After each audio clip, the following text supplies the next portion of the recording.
Moi j'ai 4 ans et mon rêve c'est de rencontrer les licornes. Entreprends tes rêves, le podcast des rêveurs, qui passent à l'action. J'irai au bout de mes rêves, tout au bout de mes rêves. Entreprends tes rêves, le podcast des rêveurs qui passent à l'action. C'est une invitation à entrer dans les coulisses de l'entrepreneuriat avec mes invités. C'est 2 lundis par mois et sur toutes les plateformes d'écoute. Je suis Alexandre et mon rêve c'est de faire le tour du monde. Mon rêve, c'est de créer un podcast. Et après, comment je ferai le tour du monde? J'aurai un sac à dos.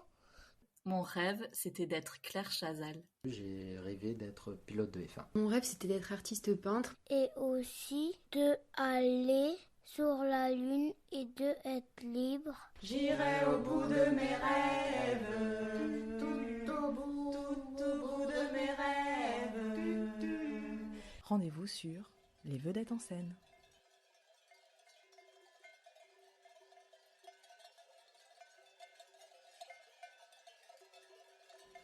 Vivre. Vivre simplement. Dans cet épisode, je reçois Thomas, qui a décidé de créer un tapis de yoga en recyclant de la laine de brebis. Dans cette première partie d'épisode, nous parlons notamment de contemplation, d'un déclic, d'un chiffre hallucinant et du rythme du projet. Le maîtriser, ce rythme, est essentiel pour tenir dans la durée et surtout dans le plaisir. Belle écoute.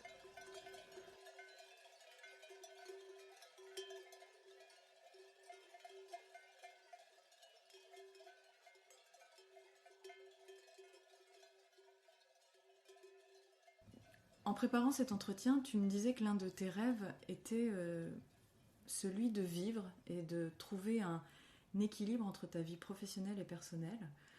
Est-ce que tu peux m'en dire un petit peu plus ? Sur la question du vivre, non, ça fait référence à une vidéo que j'aime et que j'ai toujours gardée dans un coin de l'esprit d'un vieil écrivain qui est attablé avec un journaliste. Et le journaliste, suite à plusieurs questions sur son livre, lui dit: maintenant que vous avez terminé d'écrire, qu'est-ce que vous voulez faire? Et il réfléchit, on le voit réfléchir, et puis il répond comme ça en 2 coups: vivre. Puis il le répète comme ça, et c'est vrai que c'est quelque chose qui m'a marqué, parce que dans sa manière de dire les choses, dans son phrasé, on sentait que c'était quelque chose d'extrêmement dense. Et derrière ces 2 mots, on sentait, que pour en revenir à ce que tu me poses comme question, cette nécessité justement de trouver l'équilibre entre les choses qu'on porte, les projets qu'on a d'opérationnel, les choses qu'on exécute, et le temps qu'on s'offre, qu'on se préserve, on va le poser comme ça, pour contempler, c'est-à-dire pour avoir le recul et le temps de non seulement faire les choses, mais aussi en profiter.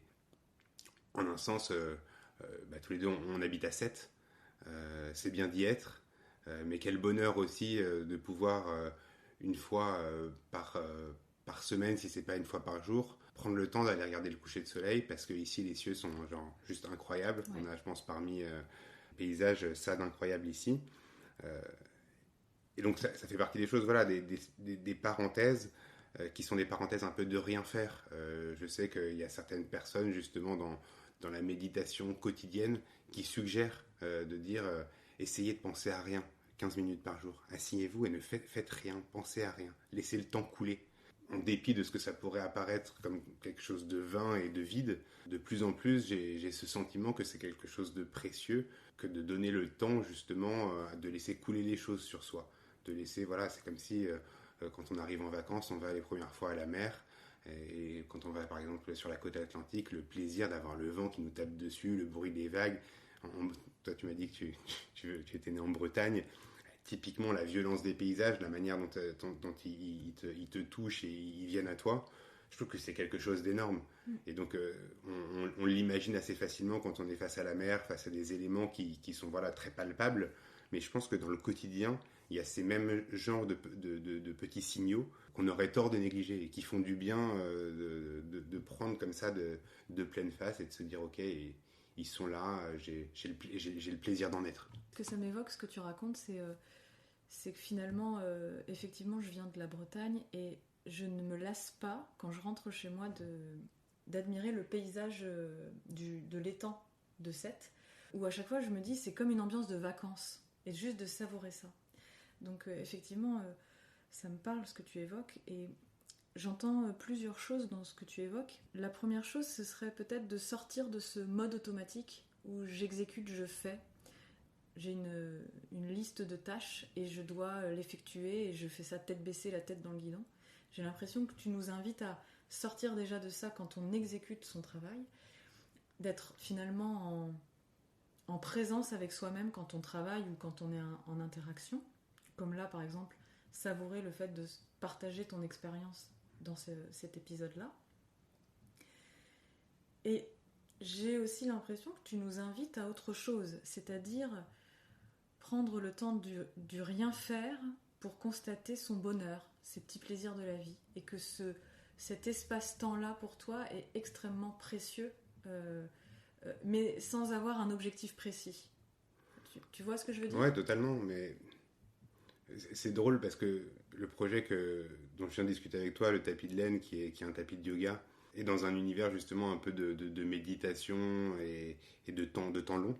En même temps, c'est un univers qui, à certains égards, est un peu ésotérique, c'est-à-dire c'est un univers de pensée dont on peut estimer qu'il appartient à ceux qui le vivent, qui n'est pas toujours accessible. Okay.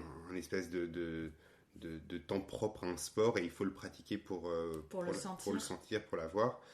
Et c'est lié à des discours un peu de méditation, parfois de paramédical, etc. Enfin, il y a beaucoup de choses qui s'y mêlent et avec lesquelles je suis un peu moins confortable. Tu peux nous en dire un peu plus ? Ou pas, hein. Non, c'est des choses, par exemple, qui me touchent moins. C'est-à-dire que je ne suis pas spontanément, par mon histoire, par les expériences que j'ai faites, forcément très sensible à cet univers, justement, peut-être... de méditation et de méditation, de discipline de soi, Ok, tu vois, ça peut être lié à l'alimentaire, ça peut être lié à plein de choses. Il y a quelque chose d'assez englobant dans toutes les pratiques qui peuvent tourner autour du yoga, dans la manière dont on peut avoir de consommer. Je pense que ça touche à plein de choses. Et assez spontanément, je ne suis pas là-dedans. Je viens pas de là. On va le poser comme ça. En tout cas, ce que j'entends, c'est qu'il y a une différence dans ce que tu évoques, et tu vas me dire si c'est ça, entre la pratique méditative de yoga qui englobe toute une discipline et une hygiène de vie qui n'est pas forcément accessible au premier abord. En l'occurrence, moi, quand on m'avait dit ce serait bien que tu fasses du yoga pour tous les gens qui ont des pensées, un mental qui est très très très actif, on leur dit ce serait bien que tu médites. Sauf que c'est pas forcément accessible à tous de se poser dans du rien. C'est vraiment... ça peut être très inconfortable. Et en ça, je trouve que c'est un univers qui n'est pas forcément accessible, en plus de ce que tu évoques, qui englobe une vision de la vie, une approche de la vie. J'ai l'impression que ce que tu nous proposes, c'est plutôt de façon peut-être spontanée, ou en tout cas de se dire je le fais une fois par jour, une fois par semaine. Je contemple ma vie. Je prends le temps. Ce serait ça ? Il y a de ça, je pense qu'il faut réussir à l'organiser, ça c'est sûr, ce temps de contemplation, je pense que c'est important, pour presque des raisons de santé mentale, je pense que c'est un temps nécessaire. Mais je pense que ce que j'aime, enfin, dans certains conseils qu'on pourrait lire pour bien vivre, pour trouver sa tranquillité, ne m'y étant jamais plongé, j'y ai toujours vu de loin des grandes phrases. Ok. Je le dis comme ça, je pense que c'est peut-être ça que je ressens. De plus en plus, j'arrive à matérialiser des éléments et des instants qui concrètement pour moi me permettent de trouver cet équilibre. Et tout à l'heure, on parlait justement de cette notion du vivre. Et par exemple, c'est quelque chose que je discutais avec certains amis récemment. Il y a le côté, je trouve, spatial du vivre. C'est-à-dire qu'on est dans un environnement global où il y a beaucoup de digital qui s'est ajouté ces dernières années.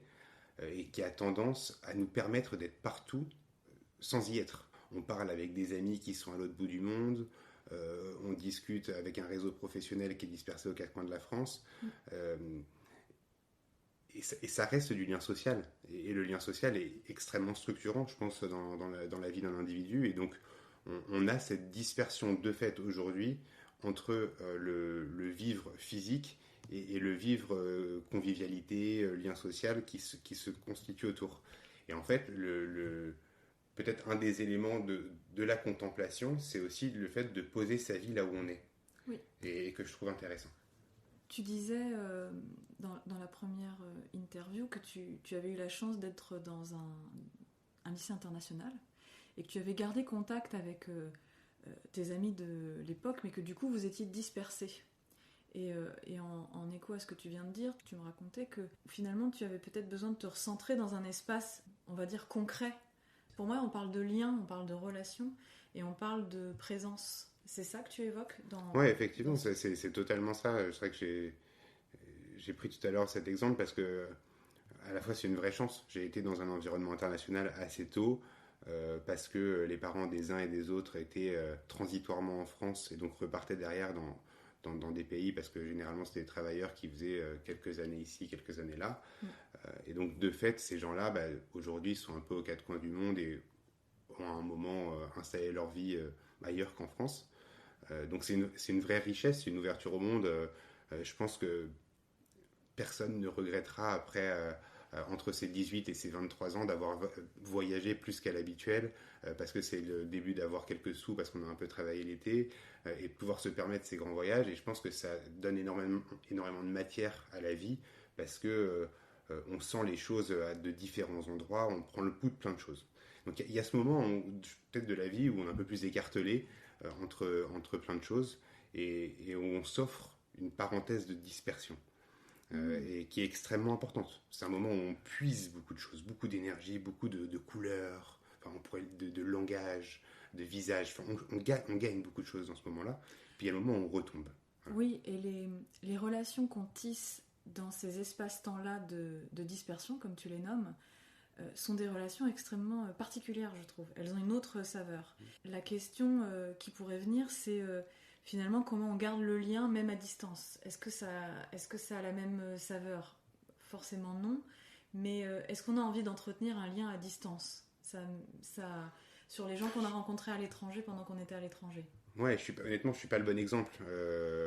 Tant mieux. J'ai pris ça parce que de mon histoire, j'ai eu ces copains dispersés à droite à gauche. En même temps, quand j'y repensais, vu ce que tu dis, je poursuis, je vais plus en profondeur, même si je n'avais pas prévu de le faire. Je suis pas bon à entretenir les relations à distance, je le fais pas. Et donc, il y avait une part de regret dans la manière quand je me suis remémoré cette idée-là. Ouais. Mais c'est dommage parce qu'il y a des gens avec qui j'ai perdu un peu le lien. Et même maintenant, voilà, ça m'arrive de cliquer sur leur profil LinkedIn pour voir où ils en sont, sur Instagram pour voir quelques photos de vacances. Ça me remémore, mais ils sont loin. Et moi, je tiens pas les relations à distance. Ouais. Vraiment, c'est quelque chose que je fais très mal. Ouais. Donc, à ta question, est-ce qu'il y a un moyen de le faire bien ? Je suis pas la personne qui sera bien ou mal, je suis pas le bon conseil. Je sais rien. Mais pour revenir à ce que tu disais sur le fait de se recentrer dans un espace de vie, est-ce qu'aujourd'hui, avec le projet que tu mènes, ton travail et ta famille, tu as trouvé cet équilibre-là ? Je pense que de plus en plus, je ne sais pas si on trouve un moment l'équilibre parfait, en tout cas, le temps passant, j'y suis plus attentif. Et donc, disons que je me préserve un peu mieux de ce qui pourrait parfois venir le perturber.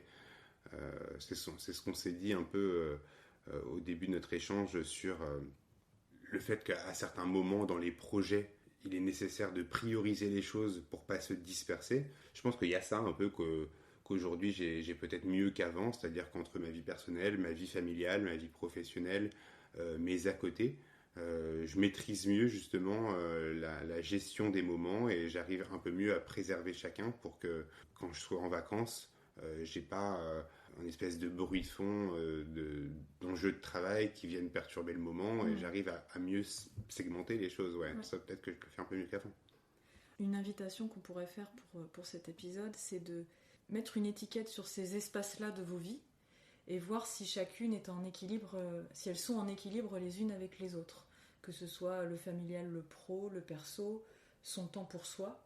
Et ce temps-là que tu décris, puisque ce projet-là des tapis de laine est en plus de ton travail, ce tiers-temps où finalement tu t'engages, parce que c'est un projet engagé. Est-ce que tu pourrais nous parler un petit peu du déclic de ce projet, comment c'est venu ? Le déclic, je dirais qu'il y en a deux. Donc le premier, il est vraiment lié à ce qu'on vient de se dire. C'est-à-dire qu'à un moment, je me suis senti la disponibilité de faire les choses. C'est important parce que, typiquement, la vie familiale fait qu'à certains moments, on n'a pas envie de se redire de nouveaux projets. On a des choses qu'on fait et on veut justement avoir la disponibilité d'esprit pour profiter. J'ai eu une enfant il y a 2 ans et c'était un temps qui était tellement précieux qu'il était hors de question à ce moment-là de lancer un autre projet et de disperser mon esprit alors que j'avais juste envie de la regarder grandir. Donc c'était un temps, voilà, il était là et aujourd'hui, le temps a un peu passé, je retrouve plus de normalité, on va dire, dans le quotidien et je me sens de nouveau en capacité depuis quelques mois de faire quelque chose de neuf. Donc ça, c'est la première chose, je pense, qui est importante. Et après, forcément, il y a le projet, c'est-à-dire qu'est-ce qu'on identifie qui justifie de se lancer et de consacrer du temps. Il faut quand même que ça soit assez, qu'on te juge ça assez pertinent, assez passionnant, pour après, sur plusieurs mois, plusieurs années peut-être, y mettre l'énergie qu'il faut. Ok, un projet qui fait sens. Quel a été le déclic ? Où tu t'es dit, j'ai envie de travailler là-dessus ? Alors le déclic concrètement sur le tapis de laine, c'est que il y a un rapport qui est sorti donc en 2023 par le Conseil général de l'alimentation et qui décrit l'état de la filière lainière française. Aujourd'hui, 90% de la laine française produite en France par des moutons d'élevage français est jetée ou brûlée. Cela étant dit, après on regarde et on se pose la question du pourquoi, comment, mais ça a des implications qui sont assez fortes et profondes, à savoir typiquement que les éleveurs qui chaque année vont devoir tondre leurs moutons, ils le font pour des raisons d'hygiène et c'est pas contournable, il faut le faire. Ça leur coûte de le faire, ça leur coûte environ 1 euro, 2 euros par tonte. Cette laine, puisqu'en France notre filière n'est plus organisée, on n'a plus les débouchés suffisants, ça coûte plus cher aux éleveurs de faire traiter la laine de faire traiter la laine. Disons que c'est à perte. Donc c'est à perte, la tonte est à perte. Et donc derrière la laine, plutôt que même de la donner au recyclage, ce qui va parfois se faire, c'est qu'ils vont la brûler. Alors de plus en plus, il y a des choses, des intermédiaires qui sont. Par exemple, la laine, on peut s'en servir en partie pour fertiliser les sols. C'est quelque chose, il y a une entreprise qui est basée en Aveyron qui s'appelle Fertilène, qui a développé ça en partie il y a quelques années. C'est un super beau projet parce qu'il propose à tout un chacun d'acheter justement de la terre fertilisée et au lieu c'est des fertilisants qui sont faits à base de laine. Au lieu d'utiliser un fertilisant artificiel, typiquement on va mettre de la laine. La laine elle a pour double on va dire caractéristique à la fois de dégager quand elle se décompose de la nourriture pour les plantes. En même temps, vu que la laine, elle a une autre caractéristique, c'est qu'elle absorbe assez bien l'eau, environ 20% de son poids. Donc quand on va nourrir la plante en eau, par exemple, la laine qui sera mise dans la plante va gérer l'eau et la rendre à la plante progressivement. Donc voilà, bref, c'est une caractéristique de la laine qui fait qu'elle a son intérêt, par exemple, sur les fertilisants. Il y a plein de débouchés possibles et envisageables pour la laine. C'est vraiment pas une cause perdue, loin de là, et je pense que c'est bien le constat qui est fait collectivement, c'est qu'on a laissé filer quelque chose qu'on n'aurait jamais dû laisser aller. Je pense qu'on se pose la question plus qu'avant parce qu'on n'est plus conscient de la nécessité de ne pas perdre la matière. C'est-à-dire que le déchet aujourd'hui est quelque chose quand même qui interpelle et on le supporte de moins en moins bien. Donc on réfléchit peut-être plus qu'avant. Là où, mais je pense que c'est vrai aussi dans nos vies quotidiennes d'ailleurs, là où on pouvait se permettre de jeter certaines choses avant, aujourd'hui on se demande est-ce que ça se recycle, est-ce que je peux le faire réparer. Et donc le fait tout simplement de se poser la question de comment on va valoriser, aujourd'hui est un espace de réflexion et de débouché, et c'est de là que je suis parti, c'est de ce constat qui est fait aujourd'hui au niveau France. La laine n'est pas valorisée à sa juste mesure, très loin de là. Que peut-on en faire ? Comment t'es venue l'idée de transformer, de la transformation en tapis de laine, parce que tu aurais pu très bien aller dans un recyclage dans les fertilisants, dans un recyclage par exemple, si on la brûle, peut-être qu'on peut en faire de l'énergie. Comment ça t'est venu cette idée-là du tapis de yoga ? Le cheminement ? Alors, j'ai moi-même fait du yoga de temps à autre, donc on peut parfois s'interroger sur pourquoi est-ce que le produit qu'on utilise est fait en caoutchouc, en latex. Enfin, voilà, les gens s'intéressent un peu à ce qu'on a. Et après, il y a aussi, je pense, quand on porte un projet, on s'interroge un peu sur sa cible. C'est un des premiers sujets. Parce que j'avais pas forcément des moyens infinis en communication. Quand on porte tout seul un projet, au départ, avec peu de moyens, entre guillemets, il y a intérêt de l'avoir de l'engouement. Parce que s'il n'y a pas d'engouement, ça va être difficile de le faire émerger. Oui, puis ça peut être épuisant de le faire tout seul. Exact. De faire un lancement, donc il faut un engouement. Donc il faut de l'engouement quand même collectif, qu'on sente que voilà, les gens sont interpellés, se disent ah oui, pourquoi pas, assez rapidement. Ouais. Parce que sinon, plus les premiers retours sont un peu médiocres et on sent l'engouement faible, plus on sait qu'il va falloir cheminer grandement pour pouvoir derrière vendre un produit. Ouais. Bon, en l'occurrence, c'est vrai que les pratiquants de yoga sont quand même par nature assez sensibles aux problématiques écologiques et environnementales. Oui. À partir de là, c'est déjà un premier acquis qui est important de se dire ok, j'ai une communauté de gens aujourd'hui qui serait sans doute assez favorable à se dire on a une laine française, ce qui est une ressource locale à disposition, et pourtant on va faire venir du latex et du caoutchouc de l'autre bout du monde pour produire des tapis de yoga. Bon. Moi, le constat me paraissait justifié de creuser un peu le truc. Ok. Un conseil peut-être qu'on pourrait dégager de ton retour d'expérience, c'est d'être vraiment très clair avec la cible, c'est-à-dire les clients qui vont s'intéresser et surtout qui vont avoir besoin. C'est répondre à un besoin, mais ça va au-delà, je trouve, ton projet. Mais pour clôturer le conseil, ce serait vraiment soyez clair avec votre clientèle, parce que c'est primordial pour la suite, d'être bien sûr que vous répondez à ses besoins, à ses manques, à ses problématiques, et que vous allez améliorer quelque chose dans leur quotidien. Oui, je t'aime, et je te donne ce poème. Oui, je t'aime, dans la joie ou la douleur. Douce France, cher pays de mon enfance, bercé de tendre insouciance, je t'ai gardé dans mon cœur. Extrait de Douce France, Charles Trenet, 1943. Toi, tu vas au-delà, puisqu'il y a une question... il y a déjà des tapis de yoga sur le marché. On l'évoquait, les tapis de yoga de Decathlon, pour ne citer que, sont à 15 €. Toi, tu es sur un prix à 70 €. Et du coup, la différence de prix, elle s'explique aussi par le cycle de fabrication.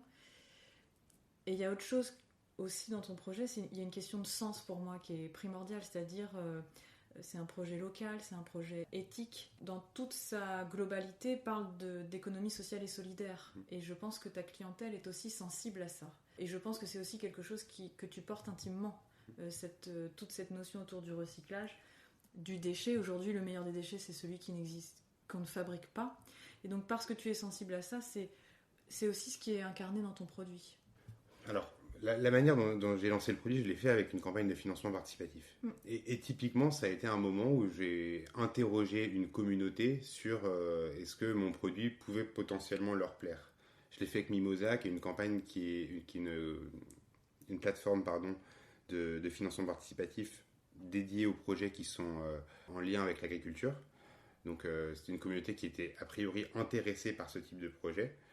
Et donc je l'ai interrogé finalement en créant ma campagne sur cette plateforme sur est-ce que le tapis de yoga est quelque chose qui peut vous plaire, qui peut vous intéresser, est-ce que vous seriez prêt à y mettre le prix. Au bout d'un moment, c'est quand même ça la question, parce que chez Decathlon, vous allez trouver un tapis de yoga à 15 €, il est fait en latex à l'autre bout du monde, il fait à peu près son job, même si pour plein de raisons, voilà, le tapis qu'on propose, il est un peu plus épais, donc...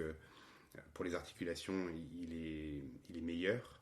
La laine, c'est une matière qui est extrêmement légère par rapport à ce qu'on peut avoir en latex ou en caoutchouc. Donc le poids du tapis au global, il est plus léger. Enfin, il y a plein de choses aussi qui s'ajoutent. Mais finalement, la première décision qu'on prend, c'est de se dire, ok, là il est à 15 euros, là il est à 70 euros. Les deux, c'est un tapis de yoga. Bon, pourquoi je mets 70 euros quoi. Est-ce que j'ai les moyens de mettre 70 euros? Pardon, première question. Et est-ce que j'ai envie de mettre 70 euros? Et c'est là où tout ce que tu portes derrière ce projet, je pense, est décisif pour... au-delà, tu vois, d'un comparatif technique des deux produits, je pense que la différence de prix, c'est aussi qu'est-ce que je défends, qu'est-ce que je soutiens comme initiative. Exact. Je pense qu'en plus, ça engendre des questionnements sur le produit lui-même derrière. C'est-à-dire que à partir du moment où je vais demander cet effort financier au client, au-delà de dire je valorise une laine française, c'est une première chose, il va falloir derrière quand même être assez complet dans la manière de produire les choses et d'essayer au maximum d'être exemplaire dans la manière de produire les choses. Ouais, c'est le mot que j'entendais. Exemplaire et congruent.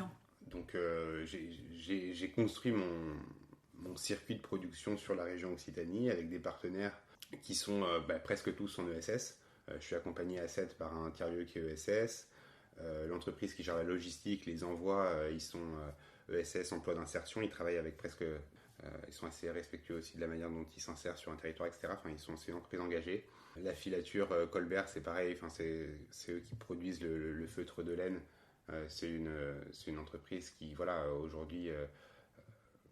tentent quelque chose, mine de rien, ils se sont lancés dans cette production industrielle avec peut-être ce qui est le plus lourd, c'est-à-dire d'acheter le matériel industriel de transformation de la laine, donc dans un projet assez costaud, réussir à toutes les étapes à avoir des choses qui sont en phase avec nos valeurs et qui en même temps vont avoir un prix qui va être abordable ou en tout cas acceptable pour le consommateur, c'est un gros sujet. Voilà. C'est le gros sujet, c'est l'équilibre à tenir. Mais... Et la question qui me vient quand tu parles de tes partenaires, c'est que je suppose que ces partenaires-là étaient déjà existants sur le territoire et donc il y avait une opportunité. L'usine de transformation de la laine était déjà présente. Et du coup, est-ce qu'il y avait déjà dans ce secteur de la laine des initiatives qui étaient menées et porteuses, ou bien tu viens finalement avec ce projet, on va dire, impulser une nouvelle dynamique sur le territoire? Je pense sur le territoire, être le premier à proposer un tapis de yoga en laine, ça très clairement. Après cette filature, moi je suis pour l'instant un client, vraiment un tout petit client, quoi. D'accord. Ils ont à côté des activités qui sont beaucoup plus grandes que les miennes. Aujourd'hui, ils font par exemple du paillage, c'est-à-dire souvent on met en dessous des plantes des bâches de plastique pour pas que des mauvaises herbes poussent. Je ne comprends pas ce concept. Et pour les protéger du soleil, etc., pour que l'eau elle s'évapore pas trop. Enfin bref, il y a plein de raisons de faire ça. Mais justement, eux proposent de faire un paillage en laine. Typiquement, le paillage en laine fertilise les sols, gère l'eau, c'est un peu plus joli. Et puis, il me racontait ça, il me disait en plus, il y a un certain nombre de collectivités qui sont assez favorables parce que par exemple, ils font du paillage sur leurs arbres dans les écoles et sur les lieux publics. Et vu que les gens ont tendance à jeter encore leurs cigarettes par terre au pied des arbres, le plastique ça crame. Alors que la laine c'est un matériel qui ignifuge et donc ça leur plaît bien. Okay. Il y a plein de raisons. J'adore cette réponse très pratico-pratique à la cigarette, jetée au pied des arbres. Non, il y a plein de raisons, voilà. Non, j'adore. Pour chaque produit d'être pertinent. C'est ça qui est rigolo finalement, c'est qu'on découvre des choses qui peuvent paraître absurdes, mais qui en fait, le pratico-pratique reste tellement important dans un produit. Je ne sais plus d'où on partait, mais... Oh ben on s'est perdu, hein, comme d'habitude. La question que je voulais te poser, finalement, comment tu t'organises? Quand on a préparé l'entretien, on a parlé de cette temporalité-là, parce que tu as ton travail, ta vie familiale, tu es jeune papa, et tu as ce projet en plus, sur ton, on va dire, ce tiers-temps, où tu t'engages, où tu t'impliques. Comment tu arrives à prioriser? En tout cas, quel conseil tu pourrais donner aux entrepreneurs pour finalement organiser entre le pro, le perso et ce projet-là? Quels conseils on pourrait leur donner? Je pense qu'on priorise les choses tout simplement en se donnant le temps de prioriser. Ça, c'est peut-être la première chose. C'est que parfois, en fait, quand on n'a pas priorisé, c'est qu'on n'a pas pris le temps de se dire qu'est-ce qui est essentiel. Et on se lance dans les choses en se disant pas de temps à perdre. je fais, Ouais. mais exécuter sans avoir posé un tout petit peu de réflexion avant, c'est souvent risqué. Et voilà, donc ça, c'est peut-être pas quelque chose à faire. Donc la première chose, ce serait, en fonction de ces différents espaces de vie que vous avez, on va dire, différenciés, peut-être voir ce que vous avez à faire dans ces différents espaces et déjà faire cet état des lieux-là pour voir combien de temps vous pouvez consacrer à chacune de ces parties. En tout cas, combien de temps vous avez besoin pour chacune de ces parties. Parce que comme tu le disais, tu as eu l'arrivée de ton enfant il y a 2 ans, donc la priorité a été à ce moment-là plutôt sur ta vie de famille. Mais c'est vraiment dans un premier temps de faire un état des lieux de où j'en suis dans ma vie et quels sont mes espaces de disponibilité. Et par la suite, on va dire au quotidien, très pratico-pratique pour les entrepreneurs qui nous écoutent, tu as des plages horaires où tu as priorisé tes tâches, en gros. Tu arrives à te disperser finalement dans ces différents espaces-là. Oui, je pense que c'est quelque chose qu'on fait plus ou moins naturellement, selon justement les missions qu'on a à faire. Pour la structuration du projet, par exemple, le fait d'avoir été accompagné par un incubateur au sein de la Palanquée, donc un tiers-lieu ESS, qui vraiment a été hyper important pour moi au lancement du produit. Ça a été pour moi un temps de réflexion. C'est-à-dire que j'ai posé les grands éléments du projet et ça m'a donné une lecture d'ensemble de ce que je portais. Parfois, mais je pense que si je l'avais fait seul, j'aurais pas eu cette exigence. C'est-à-dire que ça impose des choses basiques. Quel est ton persona, quelle est ta clientèle, quelle est ta stratégie de com. Enfin, on regarde tout. Il y a des choses qu'on peut trouver fastidieuses. Mais au total, on est quand même très content d'avoir fait une espèce de 360 de tous les enjeux pour pouvoir à soi se dire ok, j'ai à peu près une idée de tout ce que je vais devoir faire. Voilà, je vais désormais avancer dans un environnement où j'ai mis des contours, des limites. J'ai dessiné quelque chose. J'ai à peu près cartographié le projet. Exactement. Et je peux me projeter dans l'organisation sur du plus long terme. Tu évoquais en préparation de l'entretien cette phase où ta priorité, toi, dans ce projet au départ, c'était voir si ça plaît, voir s'il y a un engouement, comme tu disais. Donc, tu as lancé une première campagne de financement participatif en juillet dernier. Ouais. En tout cas, c'était début juin. Début juin. Ouais. Ta prochaine priorité, c'est le site internet. Et tu m'évoquais que tu préférais bien faire les choses sur le site internet parce que sur un produit comme celui-là, tapis de yoga en laine, qui est un produit qui est méconnu par le grand public. Tu n'as pas dans les magasins de sport des tapis de yoga en laine. Donc c'est méconnu du grand public. Donc il faut d'abord que le public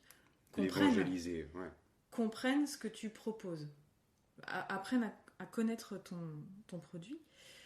Et donc tu disais, voilà, je lance le site internet, mais je veux bien faire les choses.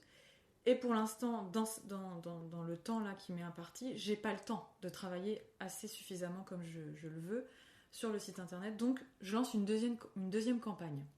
Et ce que je trouve intéressant dans ton planning, c'est que finalement, ça travaille pour toi. Et que du coup, ça te permet de dégager du temps et sur le temps familial et le temps professionnel et le temps de contemplation. Ne l'oublions pas. Et je trouve ça intéressant comme retour d'expérience sur essayer de planifier à l'année les gros temps de rush et les moments où ça travaille pour vous. Quelque chose de cool, on va le dire comme ça.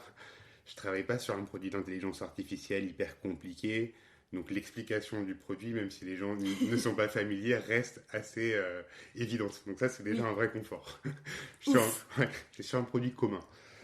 Après, sur la priorisation des tâches et justement la gestion entre vie perso, vie familiale et la gestion des moments de rush, c'est vrai que typiquement au moment de la première campagne de financement participatif, donc je l'avais préparé, ça prend un peu de temps quand même de mettre en place les choses, fixer le narratif, le storytelling, faire les quelques photos nécessaires pour mettre en avant son produit, illustrer la campagne et voir comment même on propose, à quel prix on propose le produit, etc. C'est des choses qui prennent un peu de temps. Mais une fois que je l'avais lancé. Et il se trouve que 10 jours après le début de la campagne, j'ai eu au travail 3 semaines où j'étais sous l'eau et honnêtement, j'avais pas une seconde à consacrer au projet. Le travail, ça reste l'impératif est ma priorité, donc il n'y a pas de sujet. Et à ce moment-là, tout simplement, j'y ai pas consacré de temps. Mais j'avais de la chance parce que la campagne, elle était en cours et le moteur tournait. J'avais mis quelque chose en place et ça tournait. À partir de là, pendant 3 semaines, ça marchait moins bien que si, sans doute, j'aurais pu consacrer 1 heure le soir pour faire une publication sur Instagram, prendre 3 photos ici ou là. C'est sûr que, construire, nourrir, en fait, animer le projet. Et ça, j'ai pas pu le faire. Bon, dont acte. C'est pas grave. Entre guillemets, l'essentiel était lancé et ça tourne. Il y a des moments où on n'est pas capable d'ajouter des briques, mais je pense qu'on a une plateforme de base qui permet de tenir un mois, sans animation, sans... Et je pense en tout cas, j'ai essayé de construire mon projet de sorte à ce que j'ai une plateforme de base qui me permette de me dire, ok, là ça tourne pour 1 mois, et donc si jamais il y a un événement, je peux laisser sans action transitoirement. En fait, quand je t'écoute, je me dis qu'on est quand même dans des espèces de sentiments d'urgence. Il faudrait que ça tourne tout le temps, vite, bien. Il y a un truc qui me... Ouais, non, mais tu vois raison. Tu vois ce que je veux dire ? Tu as raison. En fait, le rythme du projet, c'est aussi quelque chose qu'on est censé maîtriser. Et donc, il y a un moment... dans la production du tapis de yoga, pour qu'il soit antidérapant sur les 2 faces, à la fois au sol et puis sur la phase de pratique. En yoga, on dit qu'on a besoin d'ancrage. J'ai mis du latex sur la laine. Récemment, je me suis interrogé sur la pertinence de mettre du silicone à la place du latex, parce que je pense que c'est une matière qui sera peut-être plus adaptée pour X ou Y raison. Et donc j'aimerais faire cette bascule, en tout cas la tenter. C'est quelque chose que je voulais tenter là, d'ici la fin du mois de septembre. C'était quand je l'avais imaginé, je m'étais donné un peu ce délai. Et puis chemin faisant, je me rends compte qu'en fait c'est plus compliqué que ce que je pensais à mettre en œuvre. La technique, elle est plus difficile à maîtriser. Le latex, c'est une bouteille, et le silicone, c'est ce qu'on appelle un bicomposant. Il y a 2 bouteilles qu'on mélange. C'est une matière qui est un peu plus visqueuse, qui est plus difficile à travailler. Pour 1000 raisons, elle me demande techniquement plus d'efforts.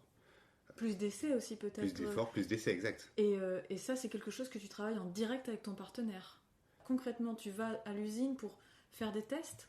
Alors, pour finir sur la question que tu me posais juste avant, non, je t'en prie. Typiquement, c'est quelque chose que finalement j'ai retardé. Je me suis dit que je sortirais mi-octobre, fin octobre s'il faut, mais j'ai pas le temps de faire plus en ce moment que ce que je fais en termes de recherche pour que ce nouveau procédé fonctionne. Ouais. Donc, je reste avec le latex. Et si, dès que j'aurai le temps et que j'aurai abouti mon nouveau procédé, je le mettrai en place. Mais c'est aussi parfois se dire, ok, il n'y a pas d'urgence à faire ça. Je t'avais aussi pris l'exemple sur le site internet. J'avais prévu de sortir un site internet à la fin de ma première campagne de financement participatif, beaucoup plus long que prévu.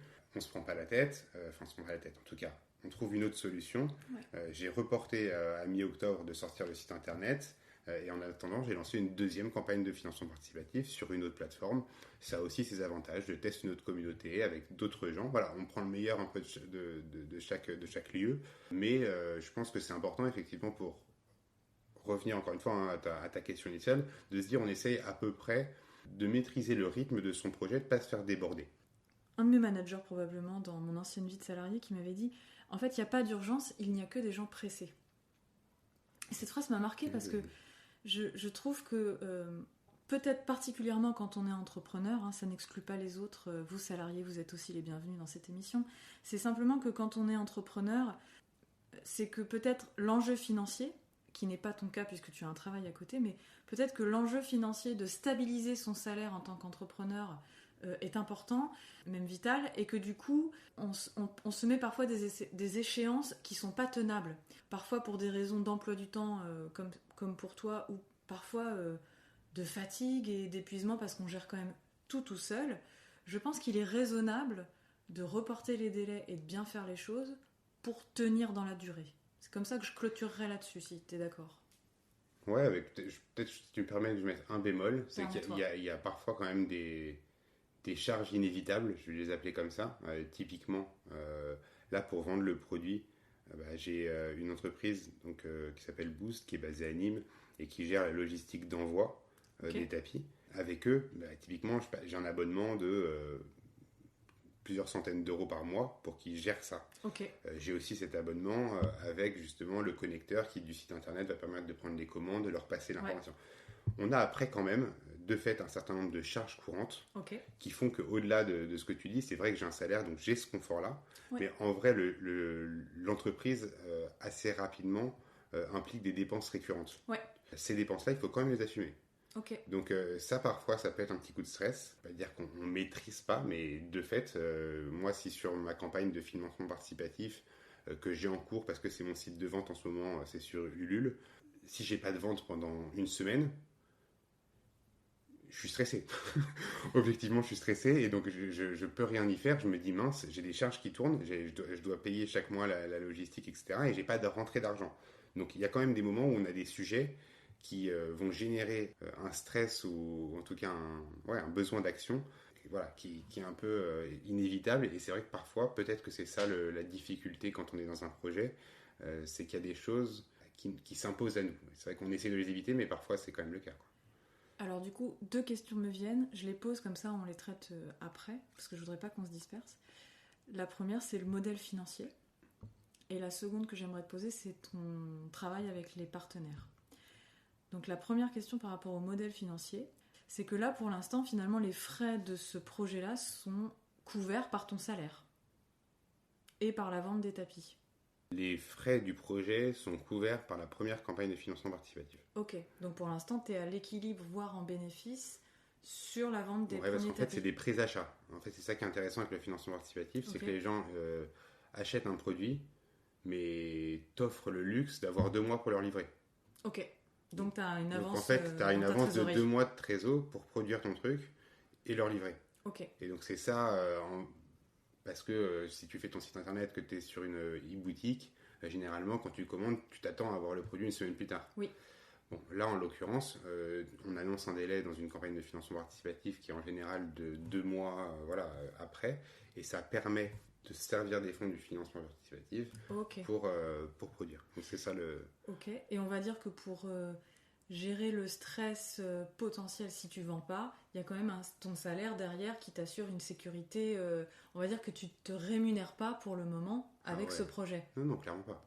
Voilà. Non, clairement pas. Je pense que pendant 1 an, 2 ans, en fait, on est loin de pouvoir se rémunérer. Ça dépend quel projet on porte, hein, mais Oui. c'est vrai que la rémunération, quand on est à 100% sur un projet, c'est une priorité, à mon avis, qui justifie, comme tu disais tout à l'heure, d'accélérer sur un certain nombre de points et de sujets, et que je peux me permettre aujourd'hui de le gérer à mon rythme, mais aussi parce que j'y consacre pas tout mon temps. Donc, c'est un peu à double tranchant. C'est à double tranchant, mais je pense que pour commencer, en tout cas, tu vois, les retours d'expérience que j'ai eu là-dessus, c'est que bien souvent, ceux qui se lancent tête baissée, qui arrêtent toute activité et qui se disent j'y vais tête baissée, ça tient pas dans la durée, c'est trop stressant de vouloir être viable et de pouvoir déjà couvrir ses charges courantes et se rémunérer. Ça demande souvent, comme tu le disais, 1 an, 2 ans, 3 ans, le temps de se faire connaître et d'asseoir finalement les revenus.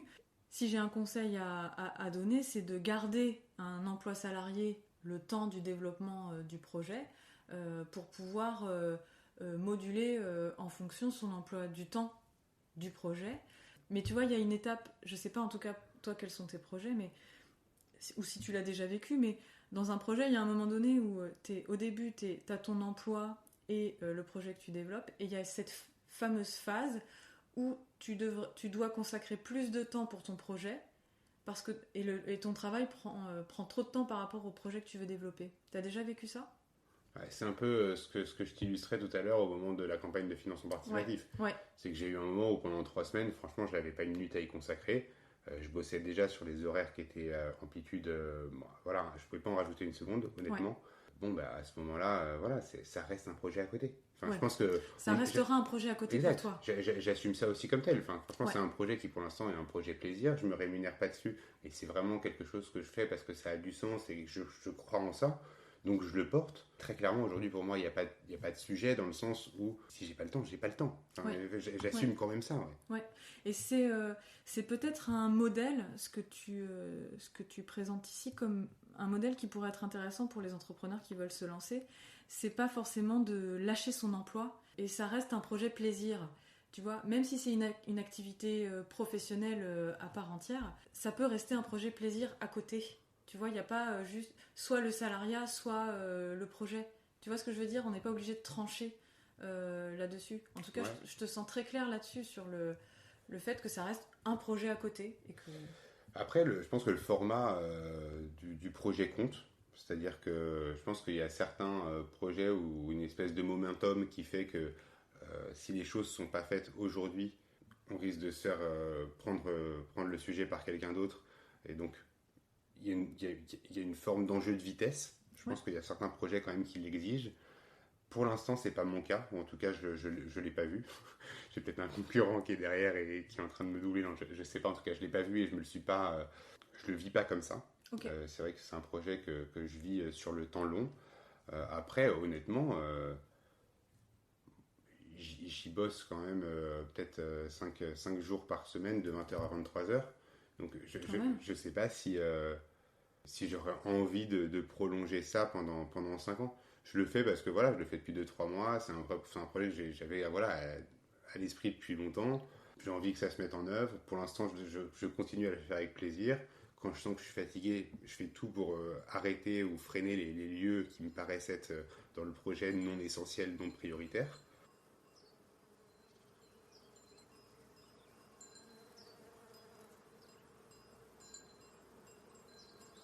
C'est la fin de cette première partie d'épisode consacrée à Thomas.